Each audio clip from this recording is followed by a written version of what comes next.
नमस्कार। कई दिनों बाद फिर से इतिहास की कक्षा में आप सभी का स्वागत है।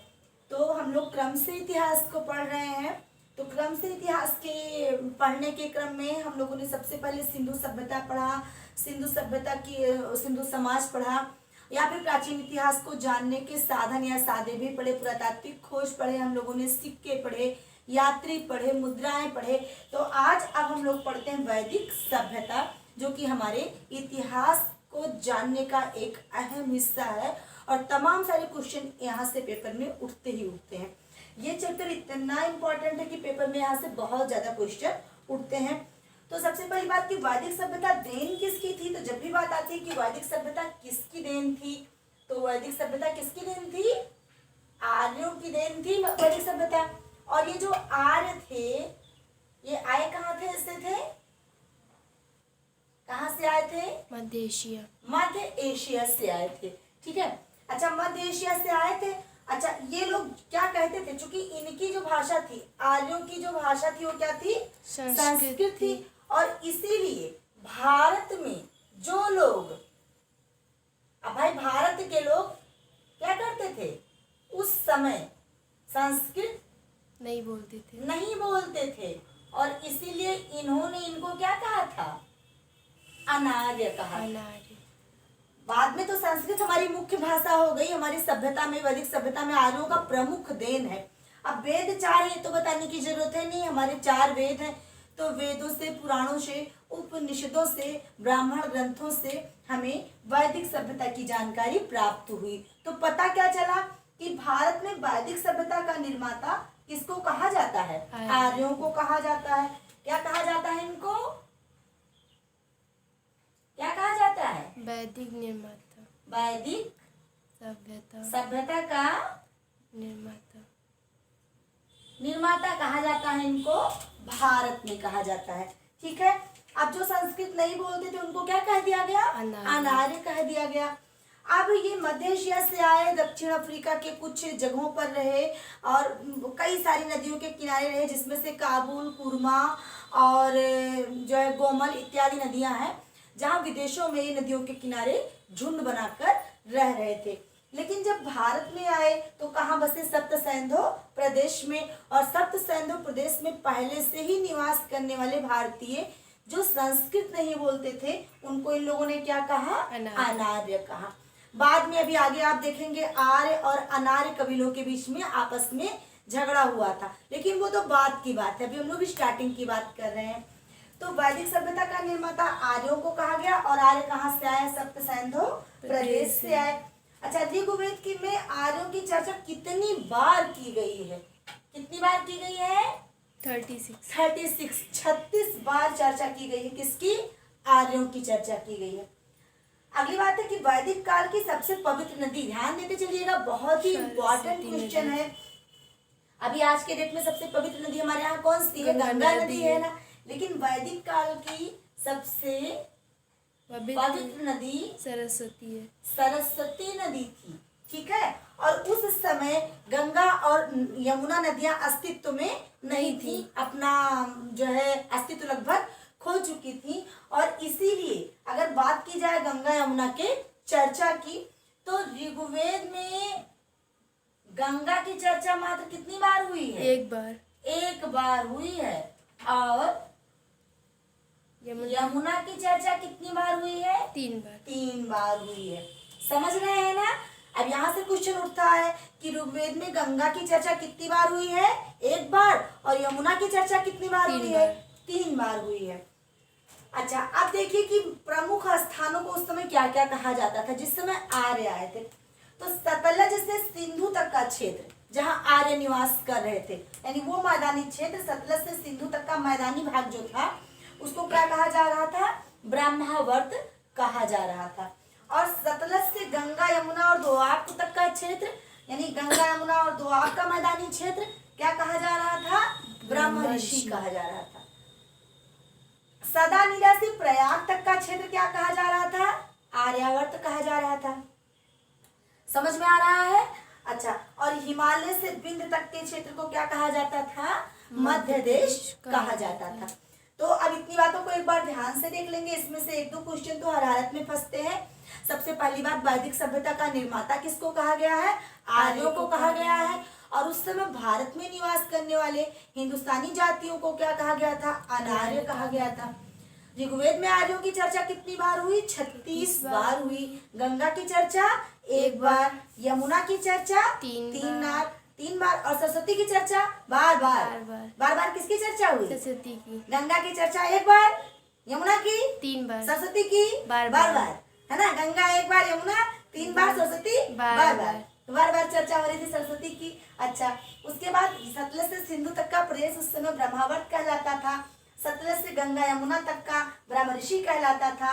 सदानीरा से प्रयाग तक का आर्यावर्त कहलाता था। और विंध्य से, हिमालय से विंध्य तक का मध्य देश कहलाता था। ठीक है, तो आइए अब हम लोग जानते हैं आर्यों का राजनीतिक और सामाजिक जीवन। देखिए, मगध क्षेत्र जो वैदिककालीन राजनीतिक जीवन था, सामाजिक जीवन और राजनीतिक जीवन एक ही सिक्के का 2 पहलू था। तो उसको सामाजिक या राजनीतिक जीवन नहीं कह सकते, क्योंकि जो सामाजिक जीवन था उसी से राजनीतिक जीवन की शुरुआत हुई थी। तो हम लोग देखते हैं कि मगध क्षेत्र की प्रथम बार चर्चा कब की गई है। देखिए, उस समय राजनीति का, वैदिक काल में राजनीति का प्रमुख क्षेत्र किसको माना गया है? मगध को माना गया है। और मगध की सबसे पहली बार चर्चा किस जगह पे हुई है? तो मगध की प्रथम बार चर्चा हुई है किस वेद में? अथर्ववेद में प्रथम बार मगध क्षेत्र की चर्चा हुई है। ठीक है, अच्छा, उसके बाद दक्षिण भारत में आर्य सभ्यता का विस्तार किसने किया? तो दक्षिण भारत में आर्य सभ्यता का जो विस्तार किया वो किसने किया?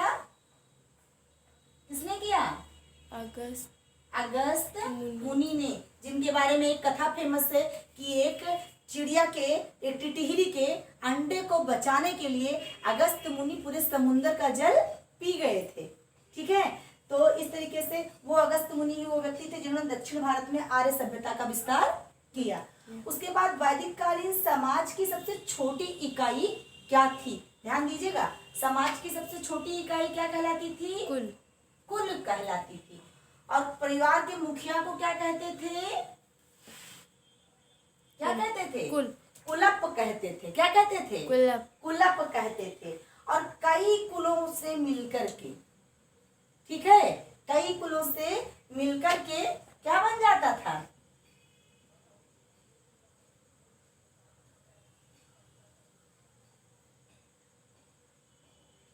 छत्र बन जाता था। ठीक है, अच्छा, और इस छत्र का जो प्रधान होता था वो क्या कहलाता था? क्षत्रप कहलाता था। फिर जो कई, देखो क्या हो गया, परिवार पहले हुआ ना, कई लोग मिले तो क्या बन गया? परिवार मिल गया। भाई अकेला आदमी था तो क्या कहलाया? कुल कहलाया। और एक कई परिवार, पूरा परिवार मिल गया तो उसको क्या कह दिया गया? कुल कह दिया गया। और कुल का जो मुखिया था, घर का जो मुखिया था, उसको क्या कह दिया गया? कुलप कह दिया गया। अब कई कुल मिल गए तो क्या कह दिया गया? क्षत्रप कह दिया गया, छत्र कह दिया। गांव को क्या कहते थे उस समय? छत्र कहते थे। और गांव का जो प्रधान होता था उसको क्या कहते थे? क्षत्रप कहते थे। अब उसके बाद कई गांव जब मिल गए तब क्या बन गया? तब विश्व बन गया। कई गांवों से मिलकर के क्या बनता था? विश्व बनता था। और विश्व के प्रधान को क्या कहते थे? क्या कहते थे? विश्वपति कहते थे। अब कई विश्व से क्या मिलता था? जन बनता था। ठीक है, अब इन जन के प्रधान को क्या कहते थे? जनक नहीं कहते थे, राजन कहते थे। क्या कहते थे? राजन कहते थे। अब ध्यान दीजिएगा, इसमें सारी स्थितियां देखो, राजनीतिक और पारिवारिक दोनों एक जैसी कैसे हो गई? भाई एक परिवार का जो मुखिया था वो कुलप, यानी परिवार के समस्त फैसले या फिर किसी भी बात पे वाद विवाद प्रतिकार इत्यादि करने का जो समस्त अधिकार था किसके पास था? कुलप के पास था। अब अगर गांव कई कुलों में कोई दिक्कत हो गई, आपसी संघर्ष हो गया, मतभेद हो गया, तो निपटारा कौन कर सकता था? क्षत्रप। अब क्या हो गया? अब कई गांव बन गए। जैसे इस समय कम समय कई गांव से ग्राम सभा बनती है, उस समय भी कई गांव से क्या बना? विश्व बन गया। और ये विश्व का प्रधान क्या बन गया? विश्वपति। अब ये प्रमुख मुखिया होता था, पंचायत कर सकता था, न्याय कर सकता था, लोगों के बारे में फैसले ले सकता था, यहाँ तक कि कर भी ले सकता था। और जैसे जैसे निचले पायदान पर लोग पहुंचते थे इनके अधिकार, इनका वेतन, इनकी सेवाएं, इनकी शर्तें, इनको दी जाने वाली सुविधाएं, सभी कुछ ऑलरेडी निर्धारित होता था। तो कई गांवों से विश्व बनता था और विश्व का प्रधान विश्वपति, और फिर कई विश्वों से जन बनता था और जन का प्रधान राजन। ठीक है। और फिर राजनीतिक व्यवस्था की सबसे छोटी इकाई कौन सी थी? तो सबसे छोटी इकाई तो जन थी ना। और जन की चर्चा सबसे पहले कहाँ की गई? दिख रहा है ना, ऋग्वेद में की गई। और कितनी बार की गई? 275 बार की गई। और विश्व की चर्चा कितनी बार की गई? 117 बार की गई। नोट कीजिए, आगे बढ़ते हैं।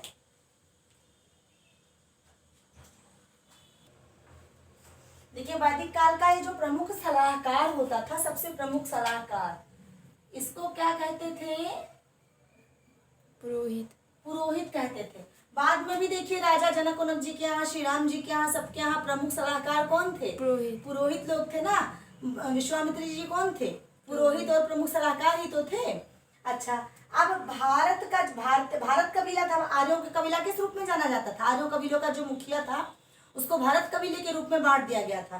और भारत कबीले का जो राजा था उसका क्या नाम था? सुदास नाम था।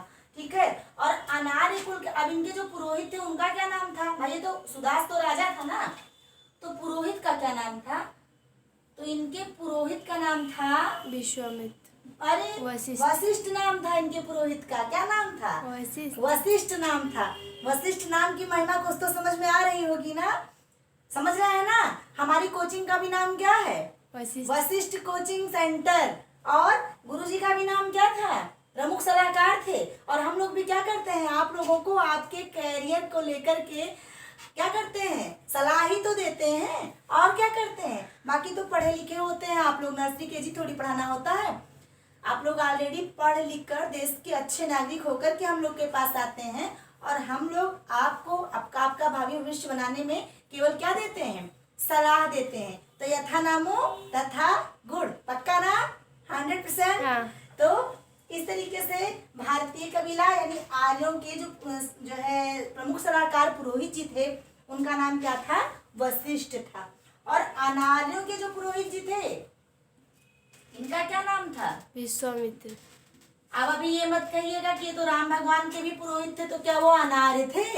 ऐसा कतई नहीं है। यहाँ आर्य और अनार्य की जो चर्चा हुई है, बाद में जितने भी लोग हैं वो सभी आर्यों में भी बट गए थे। हम सभी आर्यों की संतानें माने जाते हैं ना, अनार्यों की थोड़ी माने जाते हैं।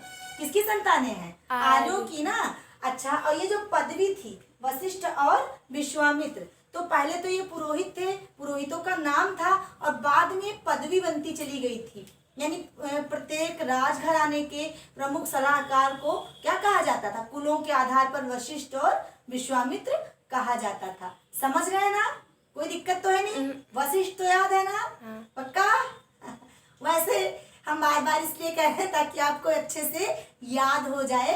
ठीक है। और वशिष्ठ और विश्वामित्र दोनों ही अपने आप में अद्वितीय पर्सन है। हमारे धार्मिक संप्रदायों के लिए दोनों की ही अपनी अपनी महानता है। और फिर इन लोग की पहुंच भी तो स्वर्ग तक थी, जानते हैं ना आप लोग? ठीक। तो अच्छा, आगे बढ़ते हैं। अब देखो, सुदास और अनार्यों का युद्ध हुआ। दोनों में कौन श्रेष्ठ कहने के लिए झगड़ा हो गया। अब झगड़ा जो हुआ वो किस नदी के किनारे हुआ? परुष्णी नदी के किनारे हो गया। और इस परुष्णी नदी के जो झगड़ा था, इस झगड़े को क्या कहा गया? कौन सा युद्ध कहा गया? दशराज्य युद्ध कहा गया। और युद्ध का विवरण ऋग्वेद के, कौन से वेद के? ऋग्वेद के किस मंडल में है? 10वें मंडल में है। कन्फर्म हो रहा है ना? हाँ। अच्छा, अब एक बहुत अच्छी बात है। वैदिक काल में राजाओं के धन का आकलन कैसे होता था? गौ स्थिति के आधार पर। किसके आधार पर? गौ स्थिति के आधार पर आकलन होता था। किसका? धन का। किसके आधार पर? गौ स्थिति। गौ स्थिति के आधार पर धन का आकलन होता था। यानी जिसके पास जितनी गायें वो उतना बड़ा राजा। समझ रहे हैं ना? अच्छा, उसके बाद ऋग्वेद में सभा और समिति की चर्चा बार बार की गई है। तो ऋग्वेद में सभा की चर्चा कितनी बार की गई है? 8 बार। 8 बार। और समिति की चर्चा कितनी बार की गई है? 9 बार। 9 बार की गई है। और आपके विषय समाजशास्त्र में भी और ऋग्वेद में भी वैदिक काल में भी प्रजापति की 2 पुत्रियां मानी गई हैं। ये दोनों पुत्रियां कौन कौन सी हैं प्रजापति की? सभा और दूसरी कौन सी? समिति। समिति। सभा और समिति प्रजापति की 2 पुत्रियां मानी गई हैं। तो क्या क्या हुआ? वैदिक काल के प्रमुख सलाहकार को क्या कहा हम लोगों ने? पुरोहित कहा। और आर्य कबीले का जो पुरोहित, आर्य कबीले के राजे को सुदास कहा गया और आर्य कबीले के पुरोहित को क्या कहा गया? वशिष्ठ कहा गया। गुड, वेरी गुड, बहुत अच्छे। क्या कहा गया? वशिष्ठ कहा गया। ठीक है। और अनार्य कुल के पुरोहित को क्या कहा गया? विश्वामित्र कहा गया। बाद में ये दोनों पदवी बन गई थी। समझ रहे हैं ना? ये मेन वशिष्ठ विश्वामित्र रामायण वाले पात्र की बात नहीं हो रही है, ये पदवी बन गया था बाद में। अच्छा, सुदास और अनार्यों का युद्ध कौन हुआ? हमबड़े की तुम्बड़े वाला। तो कहाँ पे हुआ? ये हुआ परशुनी नदी के किनारे दशराग के मैदान में, और इसीलिए इस युद्ध को दशराग का युद्ध कहा गया। अब बात आती है कि जीत किसकी हुई? लड़ाई हुई तो जीत भी तो हुई होगी। तो इस युद्ध में आर्यों की जीत हुई और अनार्यों की हार हो गई। ठीक। अब देखो जो बचा उसी की तो संतानें हम लोग हैं। तो किसकी संतानें हैं? आर्यों की ना। अनार्यों की तो क्या हो गई थी? हार हो गई थी। अच्छा, युद्ध का विवरण कहाँ मिला? ऋग्वेद के 10वें मंडल में हम लोग को इनका युद्ध का विवरण मिला। धन के आकलन का जो है, धन का आकलन कैसे किया जाता था? गायों की स्थिति, गौ स्थिति के आधार पर। जितनी गैया उतने धनवान, है ना। उसके बाद क्या था? सभा की चर्चा कितनी बार? 8 बार। और समिति की चर्चा कितनी बार? 9 बार। और प्रजापति की 2 पुत्रियां कौन कौन सी? सभा और समिति। बहुत अच्छे। उसके बाद आप ध्यान दीजिएगा, दिख रहा है ना आपको यहाँ पे? प्रशासन के कुछ अन्य पदाधिकारी थे। जैसे अभी तक हम लोगों ने कौन कौन से पदाधिकारी जाने? सबसे छोटे वाले शुरू करते हैं स्टार्ट से। कौन कौन से? कुल, कुलप, छत्र, छत्रप, विषपति, राजन। इतना हम लोगों ने जाना ना। तो अच्छा, उसके बाद ये पुरोहित जी भी आ गए, है ना। तो इधर भी प्रशासन के अन्य पदाधिकारी थे, जिनमें से सबसे पहले पदाधिकारी कौन से थे? गोवीकर्ता थे। ये गोवीकर्ता एक पदाधिकारी थे जो क्या करते थे? राज्य का क्या करते थे? संरक्षण करते थे। फिर प्रमुख सलाहकार जी थे। तो ये तो कौन थे? वही पुरोहित जी महाराज। फिर संघहोत्र होते थे। संघहोत्र, संग्रह और होत्र विच्छेद कर दीजिए। संग्रहउत्र क्या है? संग्रहउत्र। हर विषय में हर विषय है ना। संग्रहउत्र तो क्या मतलब हो गया इनका? ये कौन है? कोषाध्यक्ष। कोषाध्यक्ष जी हैं। समझ में आ रहा है ना। और उसका मतलब सन्निधाता, जो क्या करे? न्याय में क्या करेगा? सहायता करेगा। अभी कोई भी पद कहीं निकलेगा तो ये वाला नाम याद कर लीजिए, संग्रहोत्र। ठीक है। सब जितना देखो, जितना निकलती है भर्ती सब में कोषाध्यक्ष, पदाधिकारी, अध्यक्ष, उपाध्यक्ष बन जाते हैं ना। अगली बार आप लोग क्या करेंगे? कोषाध्यक्ष किस नाम से बुलाएंगे? कहेंगे, पूछेंगे संग्रहोत्र कौन बनना चाहता है? कोई बनेगा? कहेंगे हम लोग नहीं बनना चाहते हैं। सीट खाली, पक्का ना? जनवरी नहीं करेंगे। संग्रहोत्र का मतलब क्या होता है? क्या होता है संग्रहोत्र का मतलब?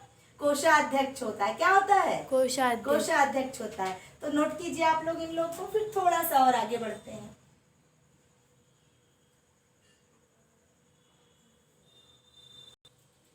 बात करते हैं वैदिक कालीन अर्थव्यवस्था की। भाई किसी भी समाज, किसी भी राजनीतिक दशा की सबसे महत्वपूर्ण बिंदु क्या होता है? अर्थव्यवस्था होता है। तो वैदिक कालीन अर्थव्यवस्था का आधार क्या था? तो सबसे पहली बात तो वैदिक कालीन अर्थव्यवस्था का आधार क्या था? पशुपालन था। और आप जानते ही हैं कि उस समय पूज्य माना जाता था और क्या माना जाता था? अवध्या माना जाता था। ये दोनों किसको माना जाता था? किसको? गाय को पूजा और अवध्या माना जाता था। और इसके साथ साथ अन्य गांवों में इस समय अन्य पशुओं में बकरी, ऊंट,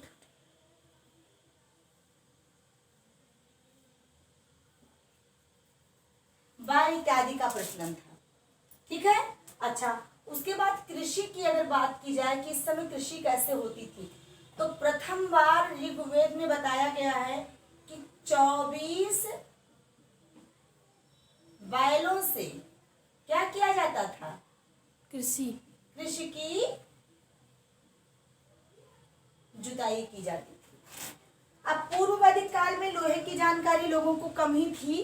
क्या हुआ, करीब 1000 ईसा पूर्व अतरंजी खेड़े से, ठीक है, कौन सी जगह से? अतरंजी खेड़े से सबसे पहले लोहे की जानकारी हुई और इसीलिए उत्तर वैदिक काल में यानी 600 ईसा पूर्व आने तक लोहे का बहुत अच्छा प्रयोग होने लगा था और इसी वजह से वैदिक काल के लोगों की जो आर्थिक उन्नति थी बहुत ही अच्छी तरीके से क्या हो गया था, बढ़ गया था। लोग अच्छी तरीके से हलों के लिए लोहे के औजारों का प्रयोग करना शुरू कर दिए थे और उनकी कृषि व्यवस्था उन्नत हो गई थी। और जब कृषि व्यवस्था उन्नत हो गई थी, दूध, दही, घी, पनीर, आप कहते हैं अभी पनीर, अभी थोड़ी पनीर आया है, कब जानकारी हो गई थी इन लोगों को? उसी समय हो गई थी। दूध, दही, घी, पनीर, मट्ठा इत्यादि की जानकारी हो गई थी, ठीक है। और इसके साथ साथ ये जैसे मुर्गी पालन का काम तो नहीं करते थे, लेकिन अभी जब हम लोग समाज पढ़ेंगे तो पता चलेगा कि ये मुर्गियों को पालते थे क्या करने के लिए? लड़ाने के लिए, ठीक है। मुर्गी लड़ाते थे और मुर्गी लड़ा के क्या करते थे? मनोरंजन करते थे। बात समझ में आ रही है? तो इस तरीके से आज हमने जाना कि अच्छा थोड़ा थोड़ा बताएंगे तभी तो मजा आएगा। वैदिक सभ्यता में सलाहकार को क्या कहते थे? पुरोहित। बहुत बढ़िया, क्या कहते थे? पुरोहित। पुरोहित कहते थे। आर्यों के पुरोहित को वशिष्ठ कहते थे। अनार्यों के पुरोहित को विश्वामित्र कहते थे। दोनों की लड़ाई कहाँ पे हुई थी? परशुनी के मैदान में, परशुनी नदी के किनारे। और किस मैदान में? दशराज्य के मैदान में हुआ था। जीता कौन था? आर्य जीत गए थे। हारा कौन था? अनार्य हार गए थे, ठीक है। और कृषि पशुपालन में अच्छा धन का आकलन किसके आधार पे किया जाता था? गाय के जितनी गैया उतना धन हो गया। समझ में आ गया? तो चलिए ठीक है, अभी वैदिक काल का ये पहला पार्ट था, यानी कि अभी दूसरा पार्ट भी पढ़ना है। और सबसे खास बात यह है कि आप लोग लाइक करें, कमेंट करें, शेयर भी जरूर करें। कम से कम आप अच्छी तरीके से उसको देखें, ना समझ में आए अनलाइक भी करें, कोई दिक्कत नहीं, क्योंकि आपके देखने से ही क्या होगा, हम समझ पाएंगे कि हम जो मैटर आपको दे रहे हैं वो आपको अच्छा लग रहा है या नहीं लग रहा है। मिलते हैं अगले वीडियो में। नमस्कार, धन्यवाद।